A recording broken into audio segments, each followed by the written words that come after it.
আমার মতো অলস মনে হয় পৃথিবীতে আর দুইটা নেই। কেন বলছি? আমি হলাম ইউনিক অলস, ইউনিক টাইপের অলস। মানে এক কাজের উপরে অনেক বেশি সময় এবং অনেক বেশি কষ্ট করতে ইচ্ছা করে না। সেরকমই একটা আদাইরা আকাইমা রেসিপি নিয়ে হাজির হলাম। আজ রান্না করব মিষ্টি কুমড়া দিয়ে তেলাপিয়া মাছের মাথা। ভাই জাস্ট রেসিপিটা দেখেন।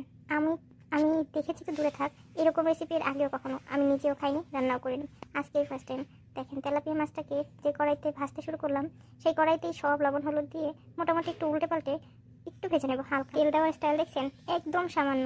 মানে এইরকম ভাজা, এরকম রান্না আমি জীবনের আগে কখনো কোথাও দেখিনি। এত কম তেলে কেউ রান্না করে?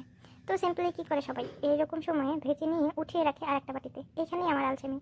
আমি জাস্ট চুলার পাওয়ারটা কমিয়ে এর উপরে পেঁয়াজ মরিচ মশলাপাতি যেখানে যা আছে সব কিছুর ভিতর দিয়ে ঘপাত করে এক বালতি পানি ঢেলে দিলাম, ব্যাস দিয়ে রেখে রাখবো।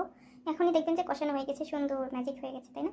এখন যদি আমি এই আলসেমিটা না করতাম তাহলে কিন্তু এই ম্যাজিকটা হতো না। কী হতো? উল্টো আমাকে অনেক বেশি ভোগান্তি করতে হতো।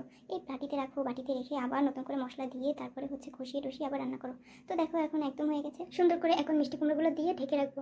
ভাই খেতে যা হয়েছে কি বলবো, বাসায় এসে না খেলে বুঝতেই পারবে না কত মজা হয়েছে। আমার বাসায় একটা নাকুচু বিড়াল আছে, সে আবার মজা না হলে কিছু খেতে পারে না। সেই বলছে আজকে তরকারিটা। এই শীতে যদি তোমাদেরও আলসেমি লাগে একবার ট্রাই করে আমাকে জানিও।